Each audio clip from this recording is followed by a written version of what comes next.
Philip Torri, bienvenidos a todos a Desayunos Horizontes, encuentro con los cineastas, actores y equipos de las películas de Horizontes Latinos. Hoy una película chilena, tenemos Los perros de la cineasta Marcela Said, que está con nosotros. Bienvenida. Hola, Julio. Bienvenida, Marcela. Gracias. Bueno, Los perros pasó por el Festival de Cannes, vienes ahora a competir en Horizontes Latinos. Y es bueno, tú tienes una larga trayectoria de documentalista, ya hablaremos, pero esta película precisamente, el punto de partida fue un documental tuyo anterior, que era El Mocito. Sí, o sea, todo nace de algo. y Los perros nació de una experiencia personal, cuando yo estaba filmando un documental que se llama El Mocito, que es la historia de un tipo que partió a los 13, 14 años trabajando en la casa de Manuel Contreras. Manuel Contreras, para los que no saben, es el jefe de la represión en Chile, era la mano derecha de Pinochet. Y este tipo era el que a los 13 años, cuando Manuel Contreras llegaba, le recogía el maletín, le recogía la metralleta y se lo llevaba a la habitación, servía café, y ahí en estas reuniones entre Manuel Contreras y sus otros militares, un militar lo vio, Juan Morales Salgado, y se lo llevó a trabajar a su cuartel como mocito. Es decir, este tipo vivía en el cuartel, hacía el aseo, servía café en las sesiones de tortura, cargaba cadáveres, y bueno, la justicia lo encontró 40 años más tarde. Él habló. Y luego de que el mocito habló, el juez, porque el juez lo tenía en una cárcel de alta seguridad y lo sacaba durante 2 meses, él estuvo hablando. Después de su testimonio procesaron a 70 militares en Chile. Pero luego de haber hablado, a este tipo le dio susto. Entonces se fue a esconder. Y ahí parte mi documental. Nosotros, fue la policía, que yo tenía el contacto, que me da el contacto del mocito, lo encuentro escondido en un pequeño pueblecito. Y bueno, y ahí partimos un documental que duró 2 años y que fue muy interesante porque es el retrato psicológico de un personaje que es entre víctima y victimario, porque al mismo tiempo él era muy joven en la época, por supuesto, donde sucedió todo esto, y no tenía conciencia plena al mismo tiempo de lo que estaba haciendo. Y mientras yo hacía este documental pasó lo siguiente: él contó horrores, fue cosas terribles, pero ¿cómo uno podía saber que lo que él estaba contando era cierto? ¿No? El problema es la verdad. Y ahí fue que dije, tenemos que encontrar a alguien que haya trabajado en los servicios de represión, pero no era llegar y encontrar a alguien que haya trabajado con él. Y un periodista de investigación, amigo mío, encontró a su jefe, al que lo había llevado a este centro. Y resulta que este jefe era profesor de equitación de un centro en Santiago, en un barrio chic. Y yo lo fui a ver, muy inocentemente, y le dije que quería una entrevista. Por supuesto, él me dijo si yo estaba loca. Y le dije, bueno, pero nosotros tenemos algo en común. Me dijo, ¿qué? El amor por los caballos. Me dice. Sí, porque le dije, yo también tomo clases de equitación, eso era cierto. Hacía poco yo tomaba clases de equitación en un centro, otro por ahí. Era muy mala, pero eso da lo mismo. Y le dije, yo voy a venir a tomar clases con usted. Y no me creyó mucho.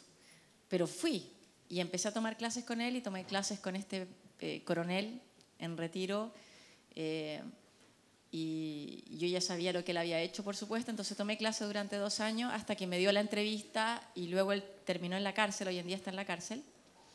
Y producto de esta experiencia, de mis clases con esta persona acusada de violación a los derechos humanos, ¿no?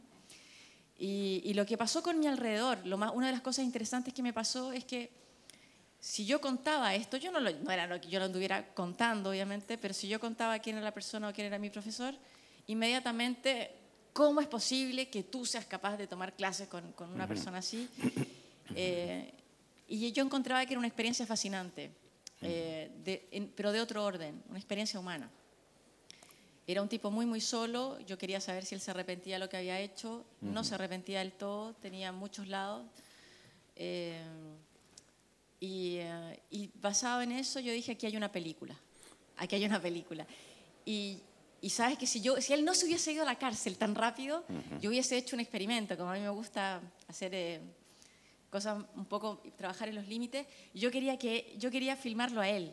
Yo quería poner una actriz, pero filmar con él en ese mismo lugar, pero pasó que se fue a la cárcel antes de lo previsto y pasó que ese lugar se vendió porque construyeron y ahí fue como yo llegué a filmar otro centro. Ese es el personaje que interpreta en la ficción Alfredo Castro. Sí, exactamente. Pero hay que decir, para los que no han visto la película, que de hecho es el punto de vista de esta ficción, es el de una mujer, sí.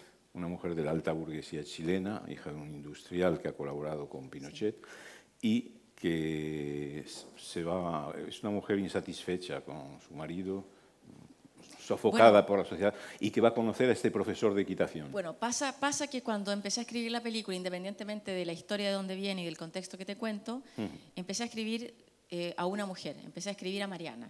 Y Mariana empezó a tomar vida propia. Y Mariana se convirtió en esta burguesa que tú señalas, que es una mujer bastante compleja. Yo quise construir una especie de antiheroína, pero al mismo tiempo con muchas facetas, es decir, es frágil, es fuerte. Y esta mujer que conoce al coronel y que el coronel se iba a convertir en el personaje casi luminoso de la película, eso era lo incorrecto de esta película, y estaba rodeada por su padre, su marido, el policía, que eran personajes bastante grises. Todos los personajes son grises en la película. A mí lo que me interesaba era trabajar la complejidad del ser humano, ¿no? Que aquí somos todos capaces de lo mejor y lo peor y hasta dónde uno puede llegar. Eso básicamente. Mariana se tomó la película. O sea, a través de este personaje femenino, de una mujer fuerte, pero al mismo tiempo está en rebelión. Está en rebelión contra la sociedad patriarcal. Se quiere liberar. Efectivamente, esto también se convirtió en algo. Ella se quiere liberar del yugo masculino, no hay duda. Y al mismo tiempo tiene una relación muy perversa con este hombre que es, como dicen sus amigas, es un hombre muy bien educado, muy atractivo, pero que aparentemente ha hecho un montón de horrores. Exactamente. ¿Y qué pasa? Yo creo que alguien me dice, pero ¿cómo puedes hacer eso? Es un poco inmoral. Y dije, pero está lleno de películas donde la protagonista se enamora de un criminal. O sea, y el mal es mucho más atractivo que el bien. O sea, es cosa de mirar a las jóvenes, ¿no? No sé si a ustedes le atraían la mosquita muerta, pero a uno siempre le gustaba el malo de la clase. Entonces tiene que ver con eso, con nuestra atracción personal por el mal también. Como ficción, yo diría que tu película hace pensar a los cinéfilos probablemente en Liliana Cavani, en esa relación verdugo-víctima. Portero de noche, ¿no? Por supuesto que es una de mis referencias, una gran película, a mí me gustó mucho. Sí. Es decir, lo que tú buscas aquí en esta película, en esta ficción, al mismo tiempo hay una denuncia del hecho de que estos militares que han sido juzgados y condenados a veces, no siempre, son una parte de la responsabilidad, pero que de hecho hay toda una parte de la sociedad chilena que está en plena impunidad y que permitió la dictadura. Por supuesto, o sea, si tú me preguntas cuál es la idea de la película en macro, es la complicidad civil en la dictadura. Eso está en el personaje del padre, ¿no?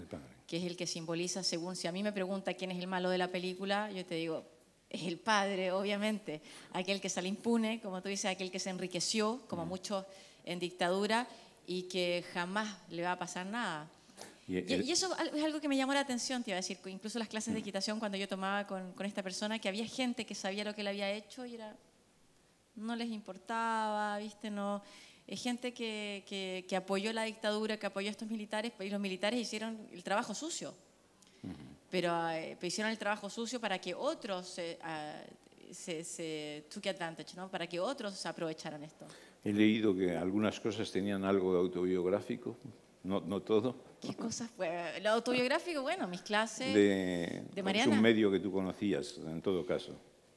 Yo creo que filmé algo que yo conozco bastante porque como vengo del mundo documental, donde yo ya filmaba bastante a lo que llamaba el enemigo, o sea, a la clase derecha chilena burguesa que apoyó la dictadura, incluso haciendo el documental del Opus. I Love Pinochet. Y I Love Pinochet y el Opus Dei. Son cosas donde me tocó estar muchos años conociéndolos. Y sí los conozco bastante y por eso es un mundo que me resulta familiar de alguna manera. Bueno, aquí hay que decir que has tenido un casting de lujo. Dos de los actores fetiches del cine de Larraín, Antonia Zegers y Alfredo Castro, que lo vemos en todas partes, todas las películas está Alfredo Castro. ¿Cómo llegaste a ellos? ¿No estaban escritos para ellos los papeles? No, yo escribí para personas, o sea, escribí la historia. Y tú sabes que las cosas llegan solas, así pienso yo. Y bueno, y cuando dicen, pero Alfredo Castro y Antonio están en todo... Chile es un país pequeño. No, Chile es un país pequeño. Tenéis pocos, pero muy buenos actores. Sí, y necesitábamos un casting también que tuviera una cierta repercusión internacional, eso era importante para la película. Ellos son muy buenos actores. Tenían la ventaja de que se conocían entre ellos. Pero no eran los primeros, fíjate, en los cuales yo pensé, porque el personaje del coronel, cuando lo escribí, yo había pensado en alguien mucho mayor. Mucho mayor. Es mayor que... Y pensé en alguien como Héctor Noguera, que también es mucho mayor, pero Héctor Noguera tuvo un accidente y se había caído de un caballo y se había quebrado el cuello. Y había pensado en una primera instancia en Blanca Levín, que quedó embarazada.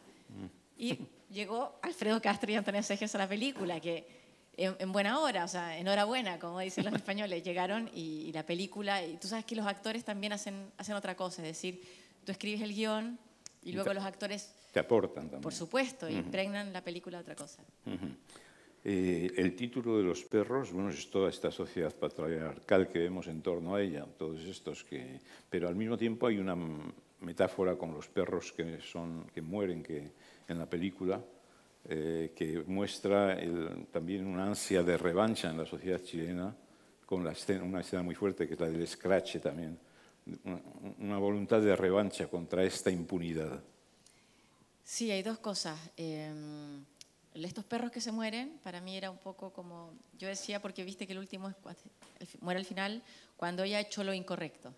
Entonces, según yo, la metáfora ahí era cuando si uno no hace lo correcto en un país que no hay justicia, la historia se vuelve a repetir. Y la historia que se vuelve a repetir es la historia de violencia.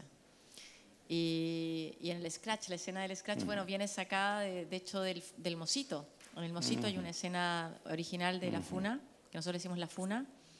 Los personajes que aparecen en esa escena son ellos, son las personas que hacen la funa normalmente. Pero esto está contado desde el otro lado, eso es lo fuerte, ¿no? Y era la única manera que encontré, yo que estaba tratando de hacer este wiclo de esta clase, de lo que estaba pasando, de mostrar la impunidad y demostrar que hay víctimas frente a lo que está pasando. O sea, cómo traer el pasado al presente, ¿no? Sin hacer un flashback. La funa es lo que existe hoy en día en mi país para hablar de esto. Son las víctimas reclamando justicia. ¿Se ha estrenado en Chile la película? No, se estrena en marzo. Se estrena en marzo. Sí. Vamos a ver porque es un tema que puede provocar mucha polémica en la medida, efectivamente, en que sin disculpar a este hombre, que, como tú dices, es verdad o no, si participó en las torturas directamente o no, él dice que no, pero bueno, estuvo ahí mezclado. Sin disculparlo, al mismo tiempo tú señalas que el verdadero responsable no es él. No diría que el verdadero responsable, no sé si hay verdadero o no, yo diría que no es el único responsable. No es el único responsable. Es decir, los que dieron las órdenes están por ahí. Y los que pagaron, y los que la pidieron y todo eso, pero no son los únicos responsables. Y creo que si hay que pagar, todos tienen que pagar. Pero eso al mismo tiempo es verdad que desde el punto de vista de las víctimas de la dictadura chilena, cuando ves un personaje como el de Alfredo Castro no tienes empatía por él. No. Pero bueno, la película tiene un lado un poco provocador, pero esa provocación es una provocación intelectual. No, es decir, y desde el punto de vista de la ficción... Sí, es una ficción y hay que entender que las películas es una manera de plantear muchas preguntas.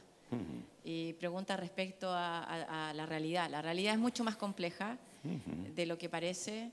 Y eso es lo interesante, me parece. Sí. Para mí el cine es solo un instrumento de reflexión que permita a la sociedad mirarnos, preguntarnos cosas. Y en ese sentido, por eso me parecía interesante abordarlo de esa manera. Y las sombras de su personalidad, de uno y otro, ¿no? Por supuesto, aparte que la gente tiende a esconder sus lados oscuros, ¿no?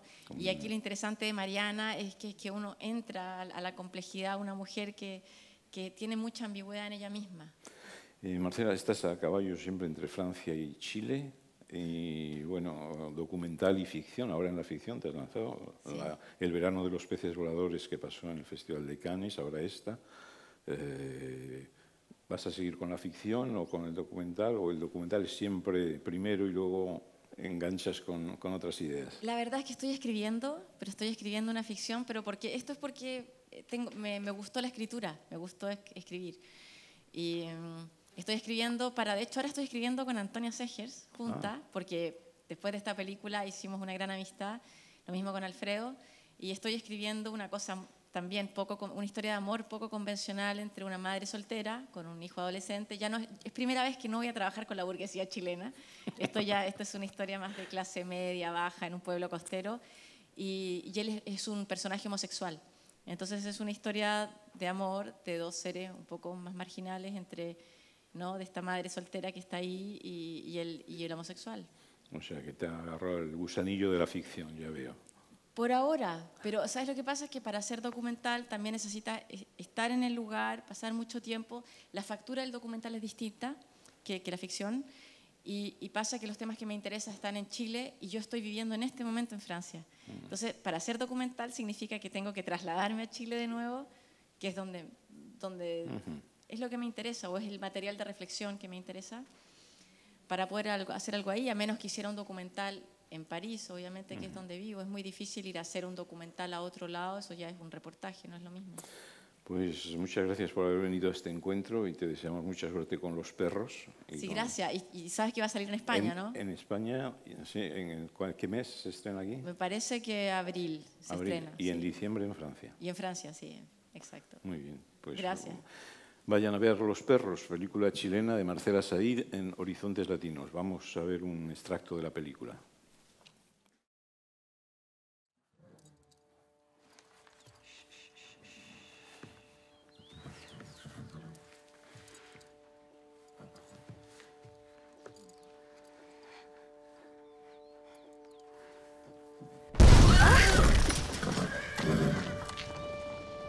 Usted es mucho más valiente de lo que usted cree.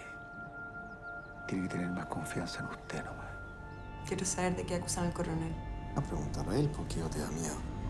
¿Por qué me dan miedo? Este país está lleno de monstruos. No debería fumar hasta el día de la transferencia de los embriones. De todas maneras, yo no fumo. Aquí está su caballo, esperándola. Es mi profe equitación. Es un milico.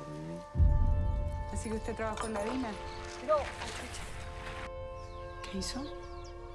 Mire, porque le aprecio le voy a decir algo. Yo no tengo las manos manchadas con sangre, si eso es lo que le preocupa. Militantes de izquierda desaparecidos entre el 73 y 76. ¿Me está diciendo que es un criminal? Estoy diciendo que tu coronel debe saber dónde están estas personas. Es un buen profesor. Una buena persona. Ah, ¿te gusta un poco? No. Apriéteme los muslos ahí, el otro también. Muy bien. Yo no me arrepiento de nada. No tengo que pedirle perdón a nadie. Pregúntele a su papá si se arrepiente de algo. Quiero que deje las clases de equitación ya mismo. ¿De dónde lo conoce? No. De la vida, supongo. ¿Qué le pasa?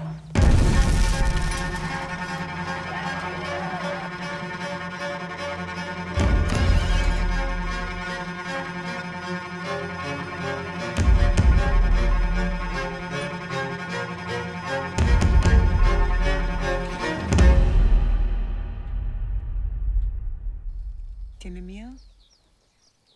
Yo no conozco el miedo.